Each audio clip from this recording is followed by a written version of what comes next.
Alrighty, TGIM. George and Robin, good morning, good morning. Let's lower that and go right to... There we go, I hear me. There we go. So, TGIM. No, today's Friday. TGIF. Thank goodness it's Friday. We're looking forward to our weekend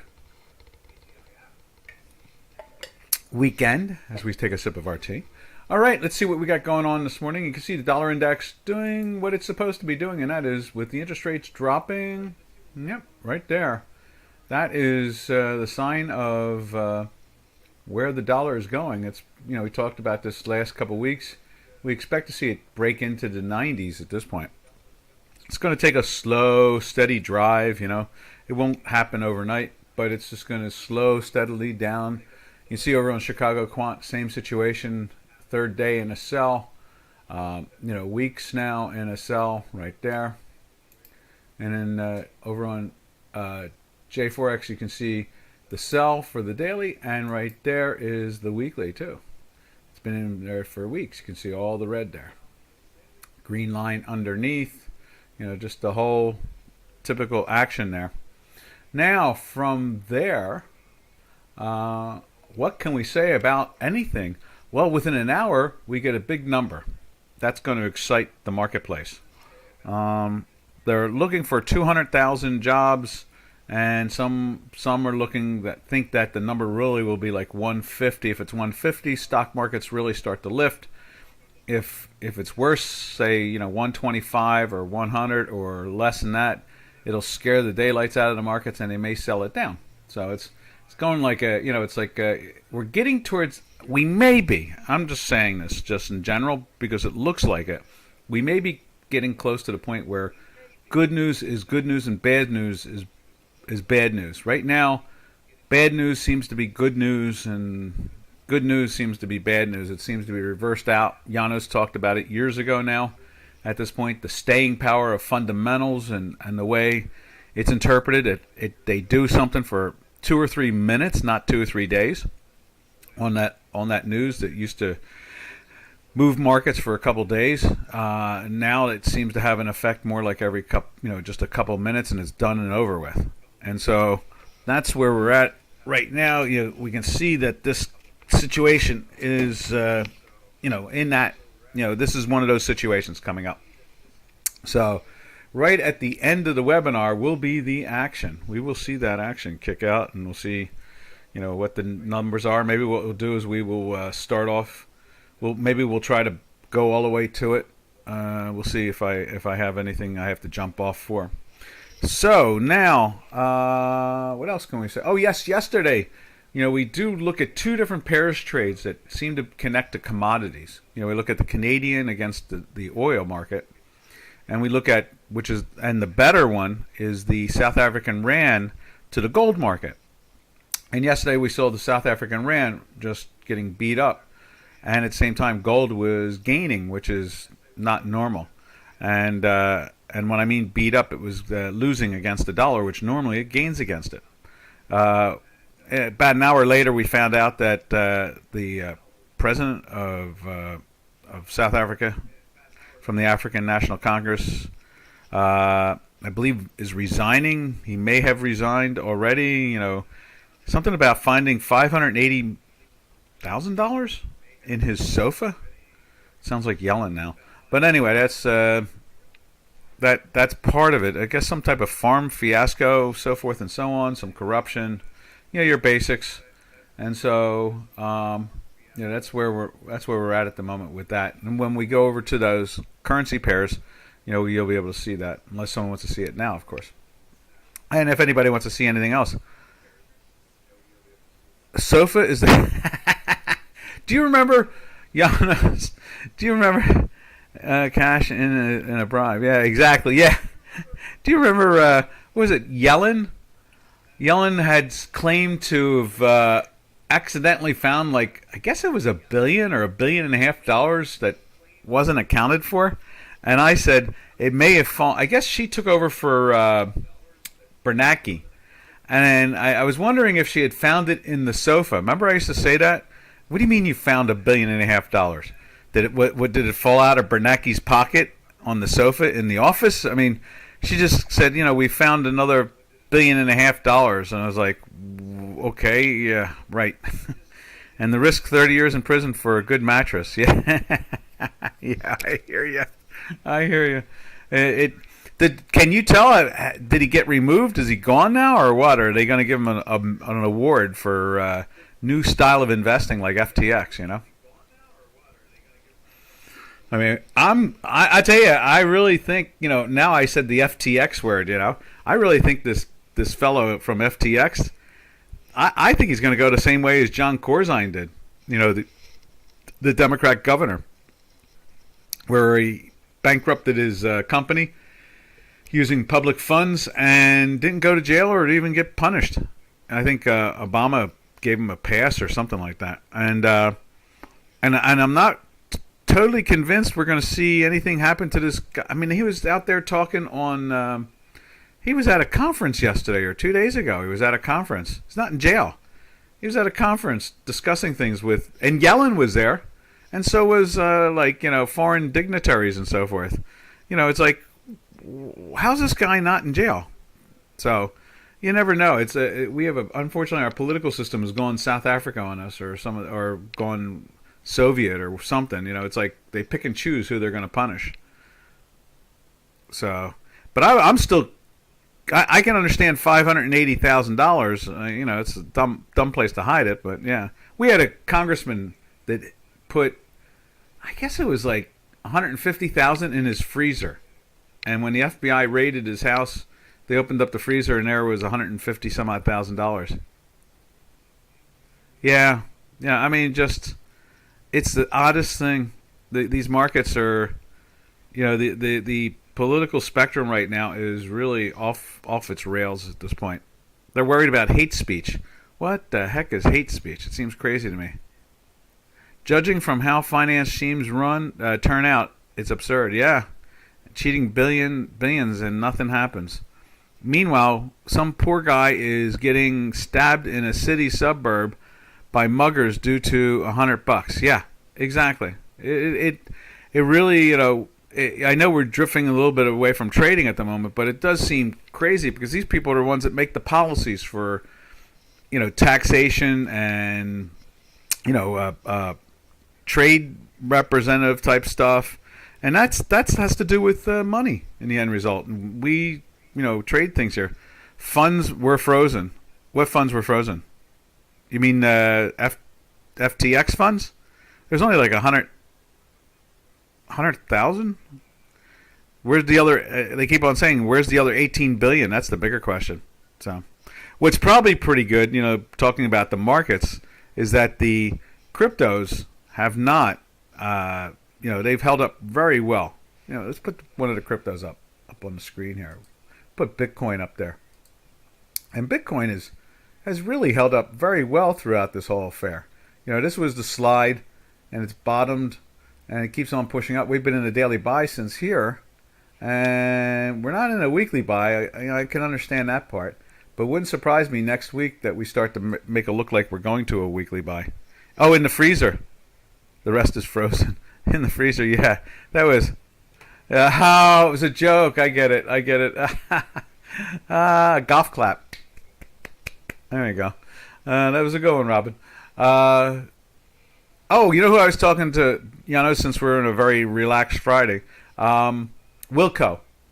Wilco's still trading in the cryptos, and he contacts me and asks me about them every so often. Wilco used to do webinars here, and he was very aggressive towards the cryptos at the very beginning, but I don't think he held on enough of them. It sounds like he kind of got in and out too much, but he's made money from it. That's a good thing. I like the smiling thing there. Yeah, so you can see there, and let's put the Bitcoin up on the screen here through J4X too. There it is, right there. And that's the weekly. And see how it's just stalled out just like ours is. It's just going sideways. And then the daily right there, lifting up. And you can see it's trying to get out of that sideways action there. But when you look at it overall, it's not bad. It's held up. Yeah, I think he did. He's missed. I missed. For someone that was very at the beginning of it, I think just talking with him. I talk to him probably about every 4 or 5 weeks, something like that. Especially when something's happening. Hey, Green Planet. Checks and balances were non-existent. Exactly. That's what he. I guess he was interviewed after the conference that he was at on Wednesday, and it sounds like he seemed to like, oh yeah, I'm really sorry this happened. I can't believe I didn't do better. Things like that. Really strange things. Needed to go to business school first. He's got a degree from MIT, from the Michigan Institute of Trucking. And or no, I guess it's the Massachusetts Institute of Technology. One or the other. He's got an MIT degree. And I think the one who was the girlfriend had a degree from I think she has a graduate degree in business or something like that from Stanford. So I think they just robbed people. I think that's what it really came down to. Everything is silent. Someone was suggesting this morning that the Federal Trade Commission should be going after these people more than anything else. In other words, if the authorities are not willing to do it on the financial side, then the Trade Commission should go after it. Shows how poor these degrees may be. Oh yeah, well there's no doubt about that. They've the standard is enormously low now. To me, more than university. Oh yeah, I hear you there. Excuse me. Yeah, no, I hear you there. Credentials are not to be trusted as an indicator. Nah, exactly. And I think his parents are both professors out at Stanford. I guess that's where he met her. So, all right, let's go over to the euro this morning. See what the euro is looking like. But I've been impressed with the Bitcoin. I think the Bitcoin's holding up very well. And I guess that's because I was explaining that here. I was explaining to somebody that Bitcoin is a finite entity. So in other words, they're only going to manufacture 1 million Bitcoins. And to increase the inventory, 2/3 of the Bitcoin owners have to agree. I don't think they'll ever agree to devalue their their Bitcoin. So that's the interesting part there. And Ethereum seems to have held up just as well. So there's the euro. You see the euro on a daily basis, on a third day trying to march up and away. And over here on Chicano, where is that? Right there. There we go. Chicano quants, right there. You can see the same thing. Couple days of strength. Long now, 6 full weeks in a buy. There's been a lot of strength there. It shows poor degrees, maybe. Yeah. Oh, I agree. Not to be trusted like so many indicators. What it really comes down to is that indicators can be back tested, and it's really surprising that people will commit X amount of capital to these things. It is a surprise, but that's why we always say here. Matter of fact, when I first started doing the webinars here, I was hoping other technicians would, kind of get involved and discuss technical analysis, and we would put, some indicator against my indicator and see which one was the best. That type of thing. I really did. We've had a couple people try, but the indicators have not been any good. We have webinars. People who are following the webinar, the traders that follow the webinars, have suggested different indicators to me, and we put it up on the screen, and we look and see how it compares. But that's about as far as it's ever gotten. I used to call it algo wars. I was hoping that we were going to have algorithm wars. Basically people challenging it. I remember Greta going, "Do we have to call it wars?" You remember that, Janos? She didn't like the idea of calling it wars. I forget who was before Greta, but Greta was like, "Oh, don't call it wars or battles." Good old days. All right, and then from there we can see that the cable. Let's and let me just throw J4X's weekly up there too, and then we'll go over to the cable. But you can see the same long run there on the Euros weekly here on J4X, and then over here, there's the cable. And you'll see the weekly there, and we'll put it up over here, and you can see how they match up. And that's one of the reasons I enjoy matching up charts. I've tried to put up indicators that I think are the closest to my math, and you can see here there's the weekly marching just like it is doing over here on Chicago Quant. And then we take a look at the daily right here. We'll throw that in. And you see there it's coming back up and jumped into a buy the last 2 days, same as it is right here.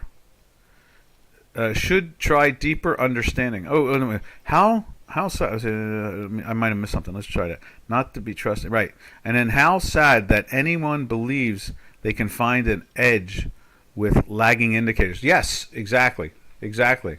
And that's what's really odd. You take a look at the J4X. Look how ahead of the curve using the two algorithms right here competing against each other compared to just one algorithm. And then you take the MACD, and the MACD is behind, not ahead, which is supposedly a leading indicator. And then you look at the two stochastics, and they outperform the MACD when you put the two of them together. And see, was it lagging? So yes, you're totally right, Green Planet. Totally right. And then should try deeper understanding. Yeah, well, it's not easy. I always recommend John Murphy's books. John Murphy was probably, I think he was a Payne Weber guy or something like that, or he was a Bear Stearns, or no, maybe he was E.F. Hutton. He was one with the old houses. He was in with the old houses, the old brokerage houses before they went public. I'll tell you, brokerage houses were so much more responsible back before the 1970 era, where once they allowed brokerage houses to sell stock and become public companies, the quality of investing really dropped. And some of those old market technicians from the 50s and the 60s and the 70s in some ways are better. Now, some of those financial strategies, in other words, how to invest, have not joined the new world of options in the late 70s, 76 and all, and are behind the curve. Like they're a lagging strategy, the buy and hold, not selling calls and buying puts to ensure dividend yield, things like that. Just a lot of poor. I mean, I heard, was it 2 days ago? I mentioned it here. Some of the hedge funds, matter of fact, most of the hedge funds in the United States are underwater. They've lost money for over a decade now. They just cannot. And it's a perfect example of what Janos was talking about in his video years ago, and that was that the fundamentals are just not working the way they used to because of quantitative easing. And so because of that, the hedge funds, who are supposed to be the wunderkinds, they're supposed to be the brilliant ones, doing things, and they're not really generating any better return than as if you just buy the S&P 500 and sit with it. So they've underperformed the marketplace. And so a deeper understanding of technical analysis, John Murphy's books are probably some of the most important, because he wrote them in the 70s and the 80s. He was writing, early 80s he was writing them, and he had years of experience. He was on TV like every day, and he was, and then they merged that network, the Financial News Network, with the CNBC. And matter of fact, there are people still on there to this day that are from FNN, the Financial News Network, like Kernan and so forth, and I'm trying to think of a couple of the others, but his old roommate, David Favor, and not the one from Switzerland that does boom, doom, and gloom report. And then there's a couple others I see every so often, like over on what is it, the Fox Business Network now, which is a competitor to Fox News. They're owned by different companies, and they have some of the old people on too. I see them every so often. Liz Clayman and a few of the others. So let me think. Yeah, so just follow the pros. That's the problem, is that the pros are a little dangerous. The young pros. Follow pros that have been in the markets before, say, 1980, right around there, down below.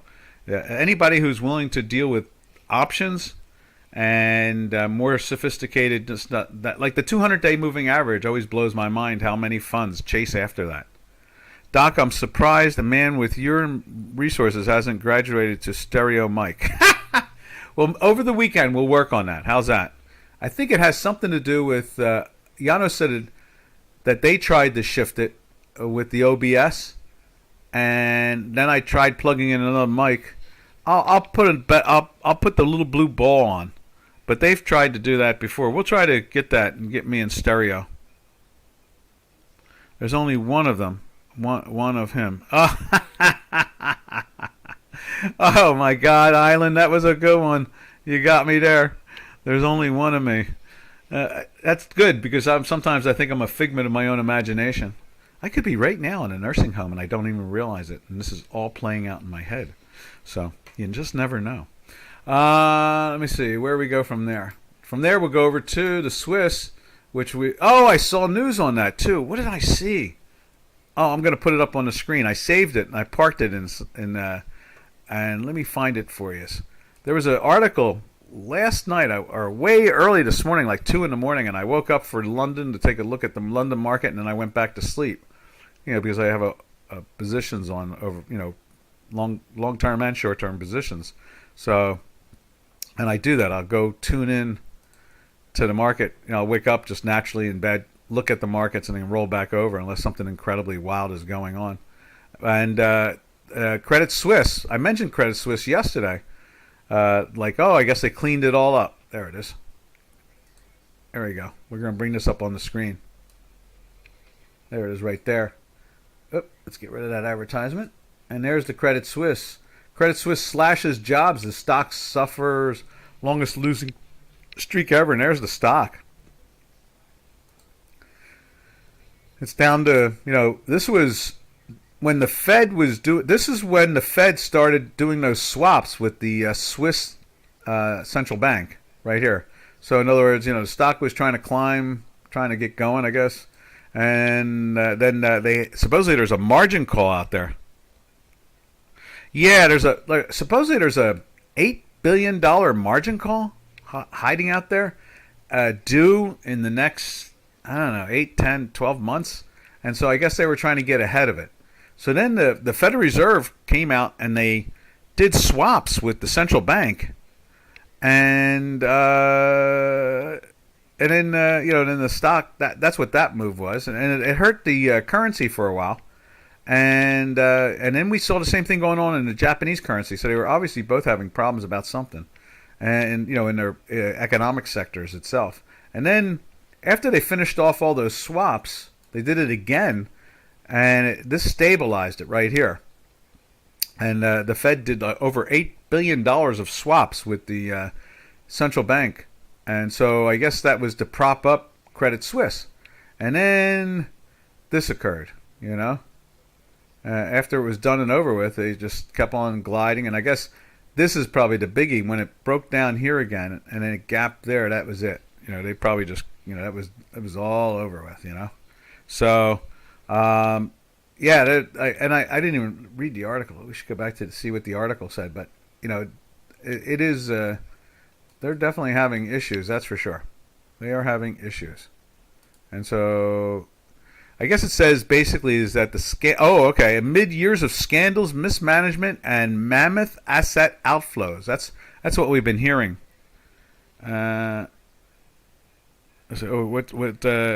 Green Planet says Credit Suisse in deep trouble. Yeah, yes, a hole in there. And JPY often interfering too. Yeah, both of them do. They both do. It says here, that's how the article starts off. It says, amid years of scandal, comma, mismanagement, comma, mammoth, enormous asset outflows, and the current dilution from the vital capital raised. In other words, no one's willing to give them money anymore. Credit Suisse shares have plunged for the 13th straight day, the longest losing streak in the bank's history, to a new record low, just a few percent above the price of 252 francs for the $4 billion Swiss franc subscription rights that the bank offered existing investors. So, yeah, it says here that the hard underwriting price for the consortium of 19 banks, I guess they're trying to float, try to get recapitalized. If not, then who knows what's next. Okay, that's what they're trying to do, is they're trying to recapitalize. And I don't know if they're going to be able to. It's kind of like the way Deutsche Bank is, Deutsche Bank's in the same boat. Citibank here in the United States is in the same boat. And then pretty much most of these others, what I like to call the walking wounded, have been merged. Like Bear Stearns and, so forth, and all those Merrill Lynch. And, they've all been, this is all from the collapse of 2008. Yes, wait for it to fly soon again with all the negative news on the Credit Suisse. Yeah, really. It's a buy. The currency itself, the Swiss franc, is a buy. That's what I thought too. I think I said that yesterday. Well, thought it would at least make it to the 92s. Let's take a peek at that at this point. Minimize that, and then let's go take a look at the Swiss. Right there. You can see right there it's moving in the right direction since the Fed gave those swaps with the central bank there. I was surprised we got over $1. That was surprising. Yeah. I really think this thing is.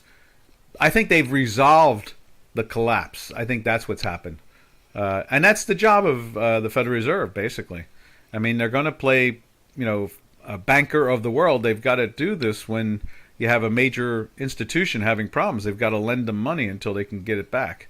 There's serious talk that all the money that the Federal Reserve is lending out, as far as Bernanke was concerned, who started the quantitative easing, believes that it could be 25, 50, 100 years before they get their money back. But they're going to get their money back as far as he's concerned. And as far as the Federal Reserve is concerned, they're going to receive that money back. They'll be able to sell those assets one day when the companies... See, that's the trick, is that when the collapse occurred in 2008, they didn't really fire anybody that was involved in the collapse. That's what the problem is. So these same... I like to call them dunskies, the stupidos, who allowed themselves to fall apart, from Merrill Lynch to Citibank to, Deutsche Bank to, Lloyd's in London, so forth and so on. All these companies have kept the same people in charge. And so there were banks like PNC in the United States or Wells Fargo or Bank of America who didn't invest, and JP Morgan, they didn't invest the same way. They were smart. They got away from those things.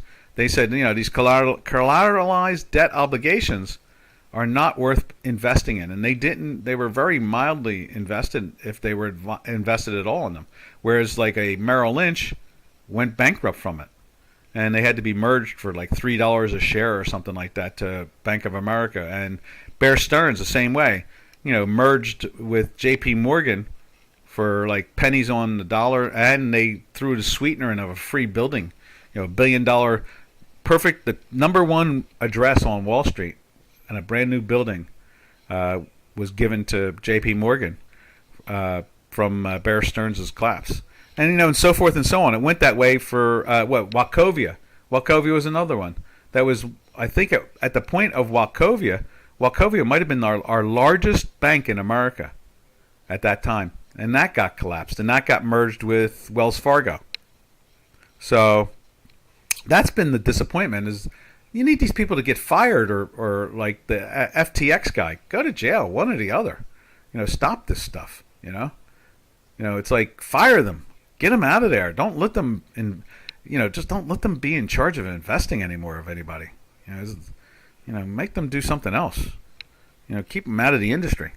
So, anyway, yeah, you can see there the Swiss. Let's put the Swiss up on J4X there. I think it looks relatively healthy at this point. They've resolved the problem. That's what it was. Is that problem? Went from here. I guess it was the beginning of 22. They knew it was coming, and it kept on putting pressure on it, and it kept on supporting this area.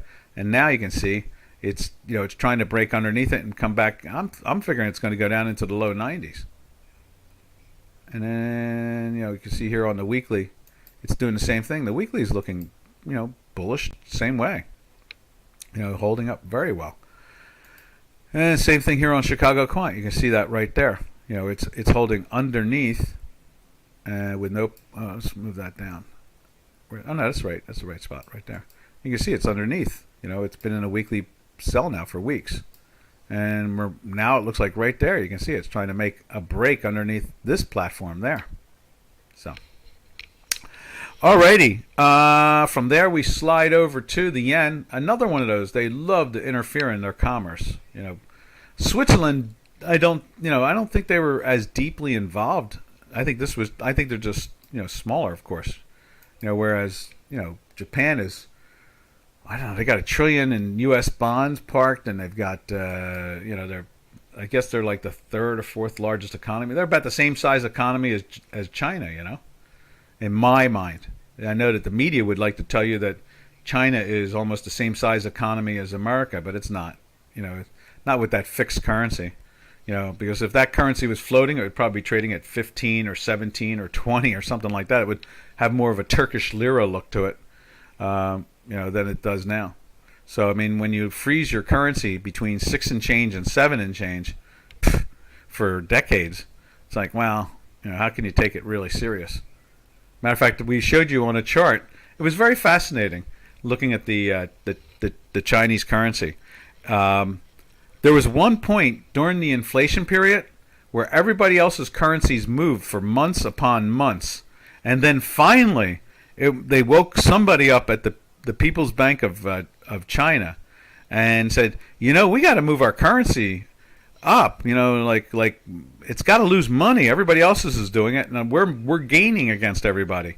And so then they did that. They they shifted it and made it look like the rest of the currencies on the charts, but it took like 5-6 months for them to figure that out.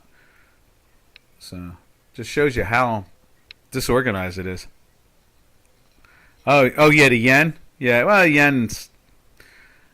It's a battle of who has more debt. I know that they have per capita more debt than Greece, right? They supposedly, and then supposedly China has more debt than Japan. So they're really walking the fine line, both those countries, of issues, financial issues. There's no doubt about that. At least Japan generates a real profit and is creative, whereas China is just literally like a colony of ours. It's really weird. All right, where are we at? There's the yen, and shows itself there, and then you can see right here. Oh, let's get up on here, and there's the yen on J4X. Same situation. You can see it's been gliding down. It's kind of odd how both of them marched together like that. Matter of fact, the yen, whatever problem the yen was having, boy, they've brought that down. We talked about getting down to the 35 area, and there we are now. We have moved we're underneath the 35 area. That's where we figured once we went into that weekly sell up in the 147, 48 area, figured that we were going to go not marry, but at least find ourselves down into the 35 area. And it tried to get there on this one. It got the 37 and change, bounced up a little bit and played. But now we're doing it. We're getting there, and the daily sell too. From the 42 area, it's basically found itself down to the 34. So you're right. It's a good trading tool. There's no doubt about that. All right, and then from there we go over to possibly the future-looking chart of a free-floating Chinese yuan, and that is the Turkish lira. There's the dollar Turkish lira, which is like a moonshot. Look at that. That's like insanity. Look at that chart when you go back on J4X. Look at that thing. Down in the threes. Next thing you know, it's trading in the 19s over like a 4-year period. It's like, whoa.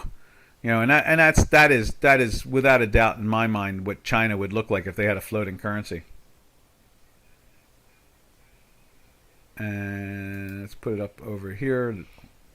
Oh, where's that? Right there.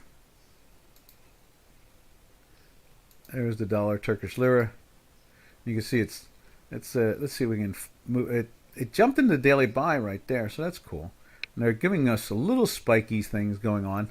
This is just a sign of total illiquidity, where you got the open and close to each other. They're all like hangmen or something like that in candlesticks.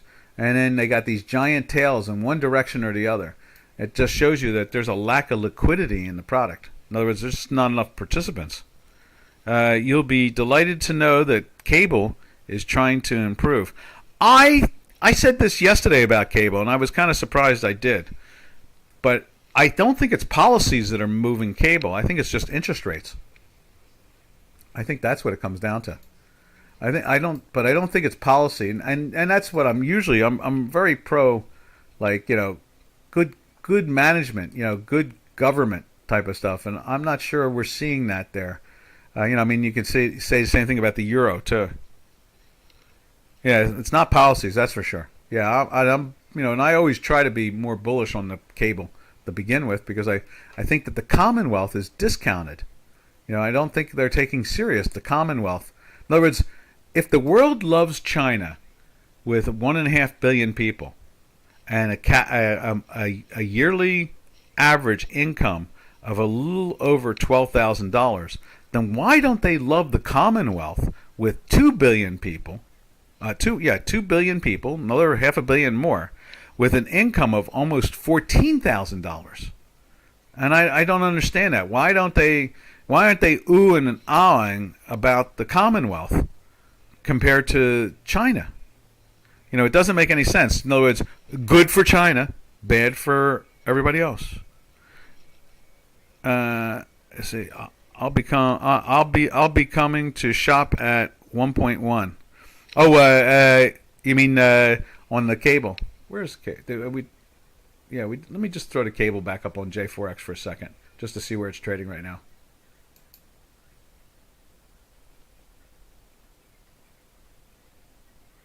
There it is right there.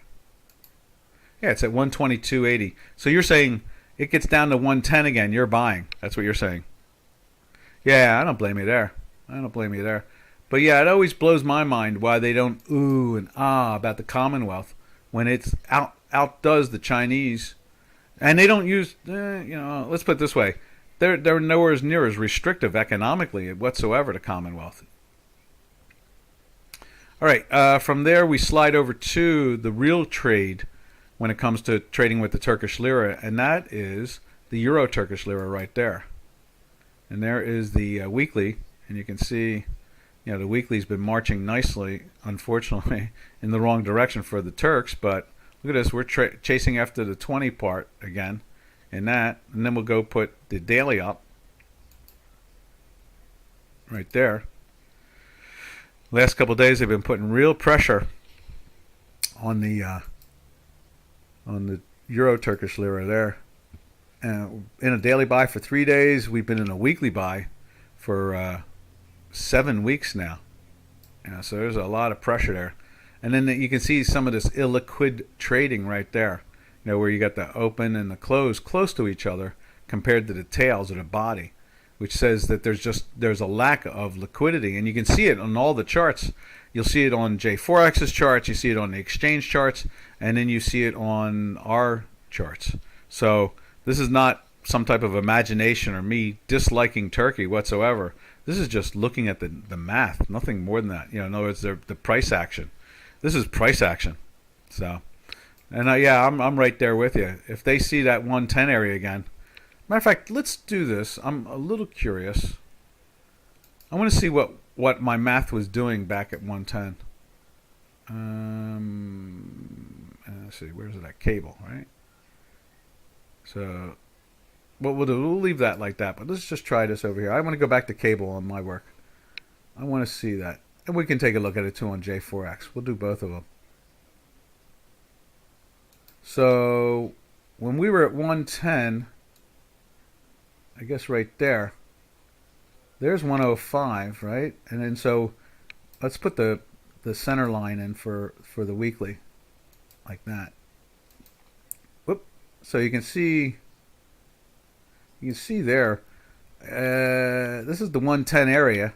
We went into a daily buy right there. That was interesting. Popped up again, went down, tried to go after. Went into a sell here.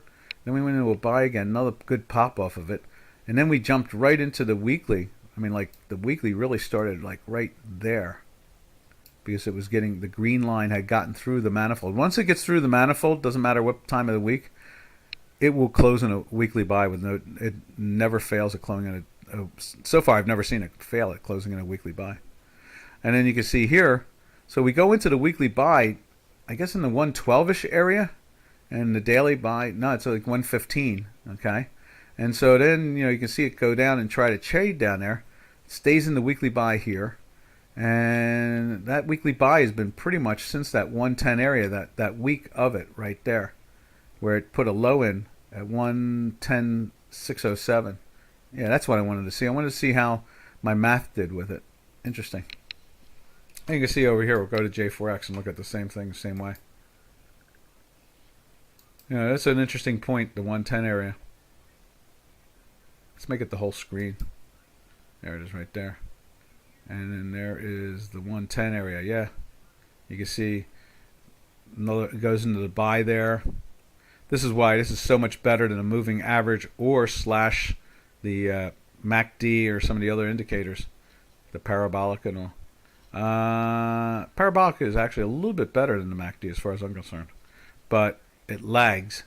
And then you can see it, it goes into some corrections here. And this is a daily, and it has some issues with it, but overall, I guess what it is that same time period, we got to a point where we went into the buy in the 114s on a daily, and we were in a weekly buy, and it stayed in there for like, I don't know, 11 days or 12 days, something like that. I think that's what it was. Was it 1, 2, 3, 4, 5, 1, 2, 3, 4, 5, 1, 2.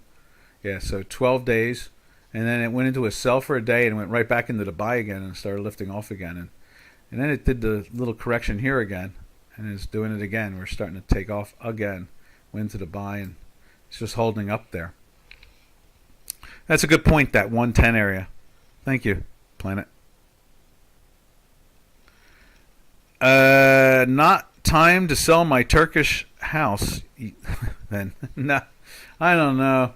I just, when you think it's over with, President, I like to call him former Prime Minister, President now, Aragon, seems to come up with a new trick to make the currency go up even higher against everything. It's like, oh my God, what are you doing to this poor thing? So, all right, from there, let's drift over to, we got the Turkish lira done. Let's check out, where is it? Oh, we go to the two currencies that we talked about at the beginning of the webinar, and that is the Canadian and the South African Rand. So let's put the Canadian in right here. There's CAD, and you can see the two reds there. This is the daily. It's starting to put some pressure on it because oil has been moving up. And we'll put oil, where will we put oil? Let's go right there. And let's put oil up on the screen there. That was Bitcoin. And there's crude oil. You can see it's been holding up, lifting off pretty well. And we're in a daily buy, but we're still in that weekly sell. Still having a problem getting the longer term money to move into the marketplace there. And then, let's see, we go to reverse. We put the Canadian. Did I do that right? No, I didn't do that right. There it is. Let's put the Canadian up on Chicago. Right there. And we'll put oil up on J4X.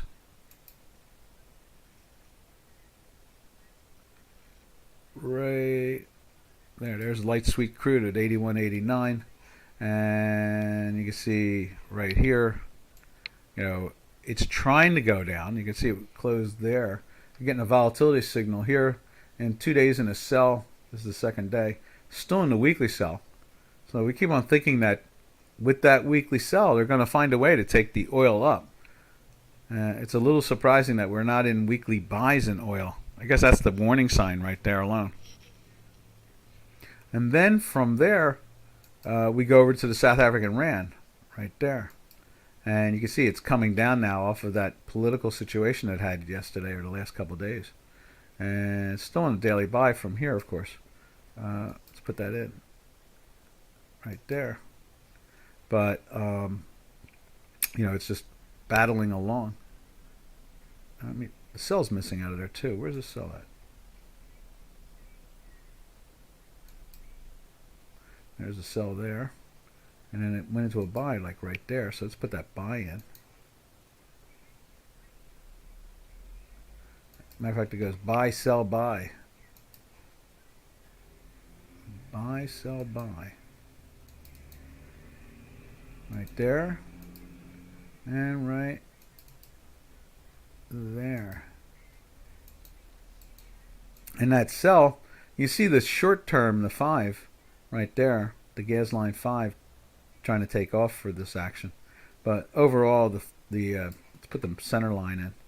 The overall 3-5, the 3 side of it is not having of it. They're still on the sell side of it. So that's a good sign for gold. For gold traders, that is the good sign. And let's put gold up on J4X.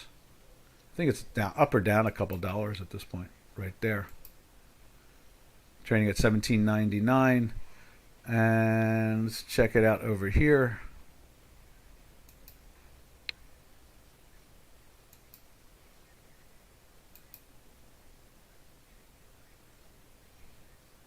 There it is right there. And so gold is, okay, that's February contract. That's what it is. So it's at the kind of heading towards the lows of the day.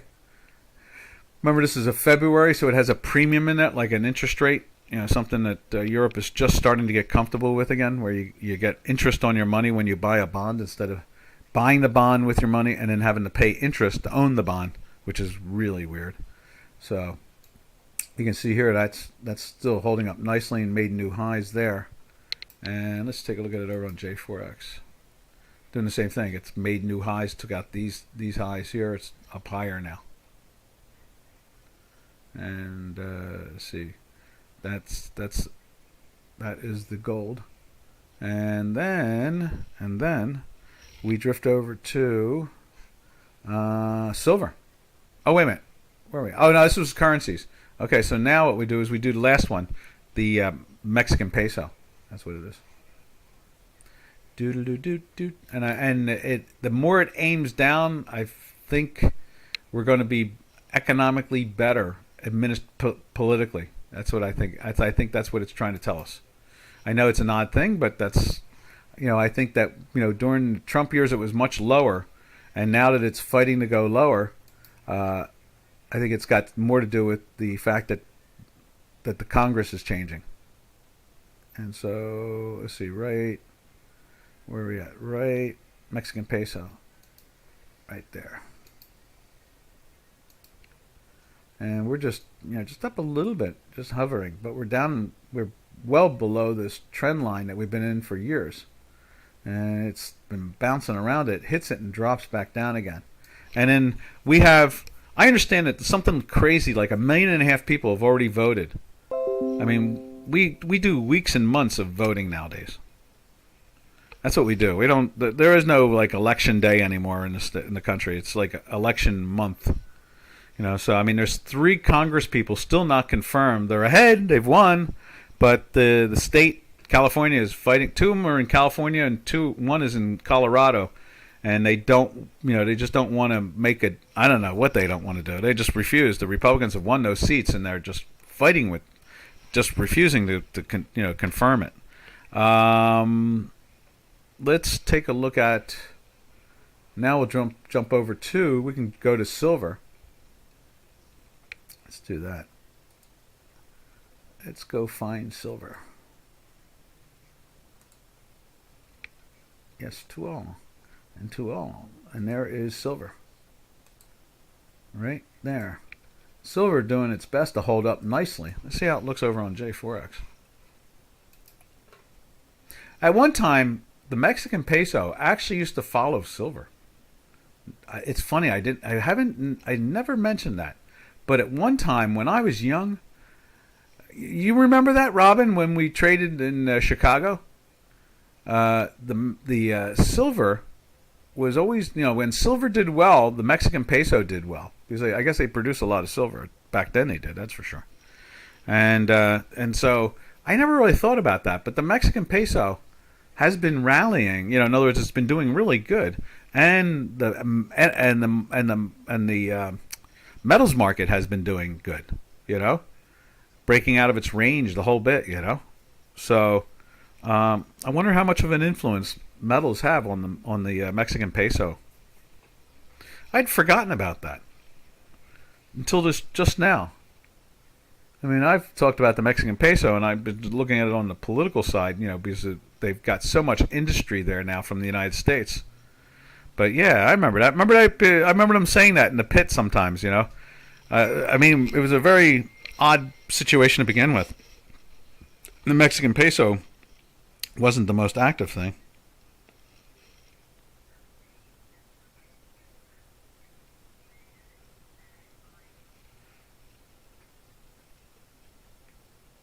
I just got a text.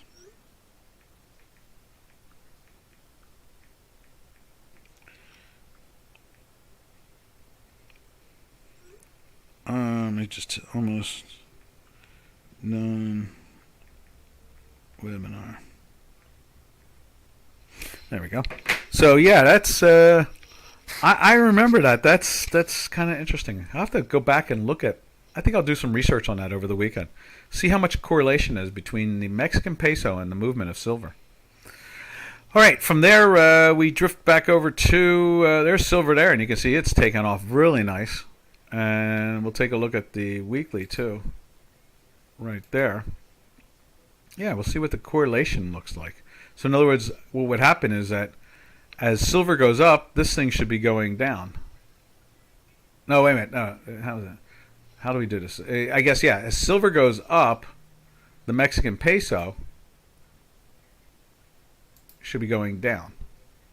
Yeah, exactly. Exactly. That's pretty much it. We'll take a look at some of these peaks and see if they match up. All right, from there we drift over to copper. Copper is also lifting. Acting very, very strong right there.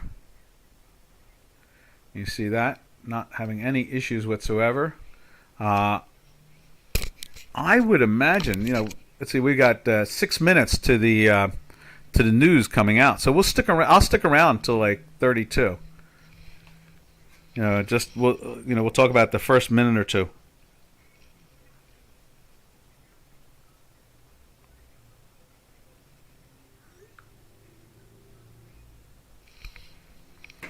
All right, and then from there, let's see where we go from there. Let me see. What do we do from there? Then from there, we jump over to let's look at platinum. I'm sure. I wonder if platinum broke the was it 1,050? I figure that thing's going to go to something like 1,100 at this point with its action. Yeah, it did it again in the last 2 days since we've looked at it. It's busted through the 1150 area again today. But look at that little weakness we're getting right now. That's interesting. Off about $22. The high was 58 and it's trading at 29. If it was 20, that's $29 down from its high. Is gold doing that same thing? I don't think so. And we know silver's not. We just had silver up on the screen. That's natural gas. There is silver right there. Why are all these people?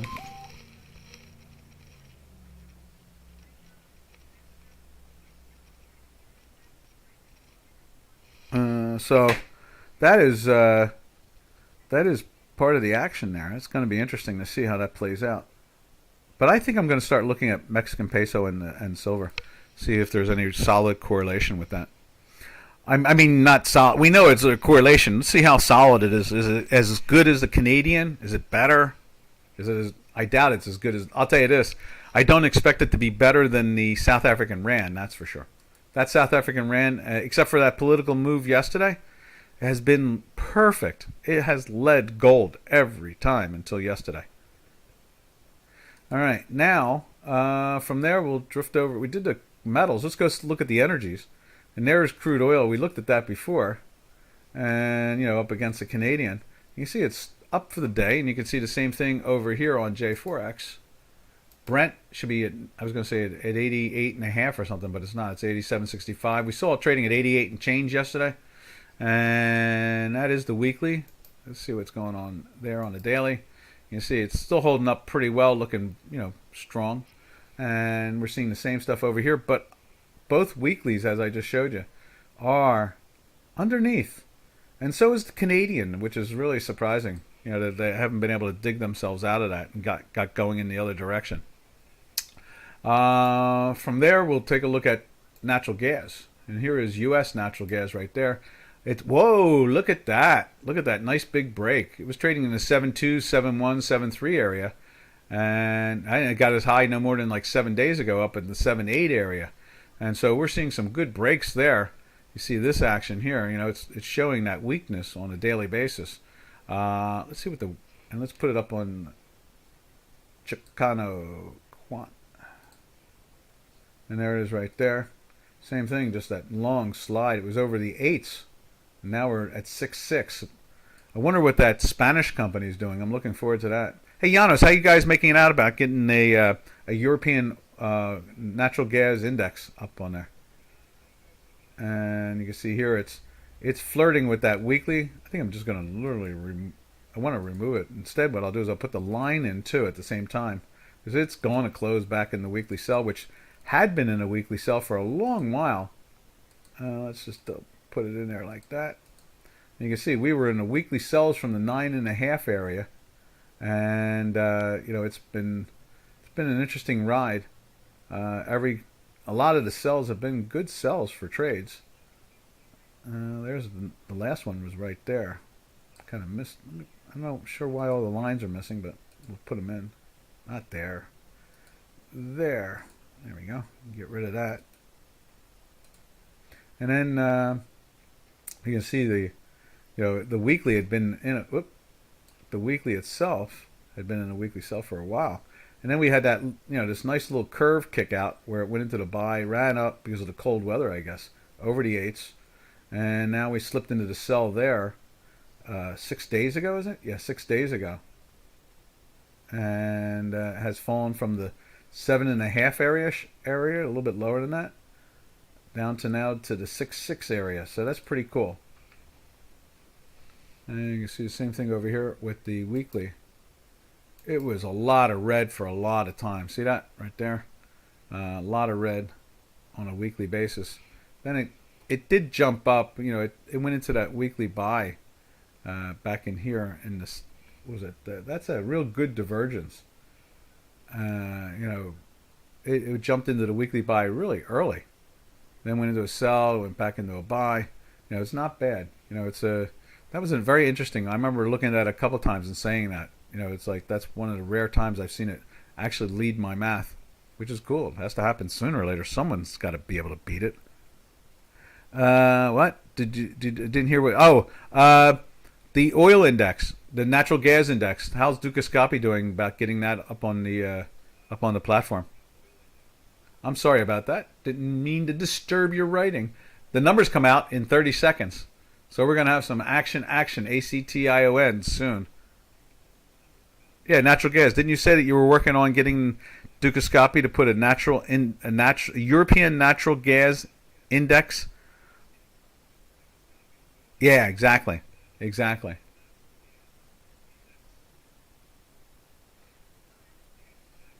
Okay, we're going to put a screen up so you can see the action from this. You'll be able to see the stock market, U.S. stock market. Oh, there we go. They knocked it down. It was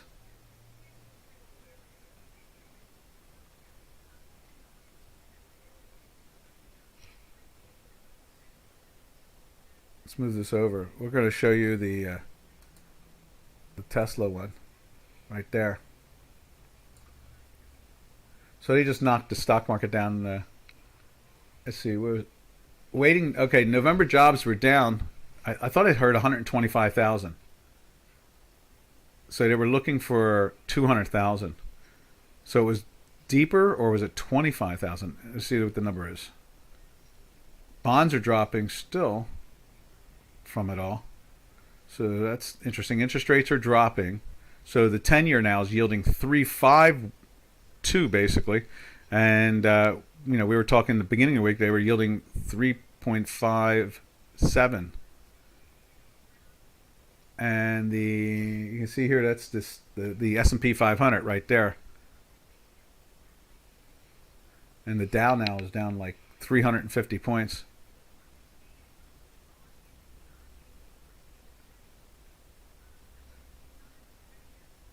And let's see. It says it must be European gas, right? Yeah, that was in the works. So ran into issues with that one, thinking about how to deal with the high EU taxes or something like that. Yeah, I get it. It came in high. That's what it was, 263,000. So instead of being 200,000, it was 263,000 added in November. And Dow Jones is down about 300 points now. You can see the S&P's dropped from the 75-80 area down to the 20-25 area. So interesting. Yeah, it's action. That's what it is. Unemployment rate at 3.7 in the States now. Dow Jones down 400 points now. So they will battle with that for a while. Labor participation is at 6.21. Average hourly earnings up 5.1. So there's a lot of interesting action there. All right, traders, we're out of here. This is Doc from North America, and we will catch you all Monday on TGIM, and we will see you then. Everybody have a safe and smart weekend. So Dow's only down 340 some odd points now. Happy trails to you until we meet again. I'm surprised. Happy trails to you.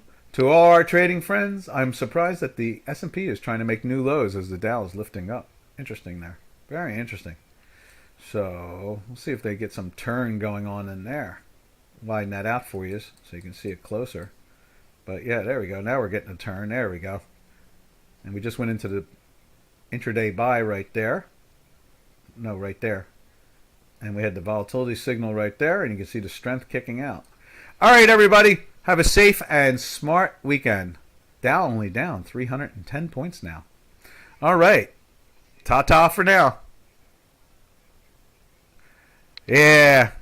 You can always chill a bit. I like that idea. We got next stream at 2 GMT. All right. Ta-ta for now.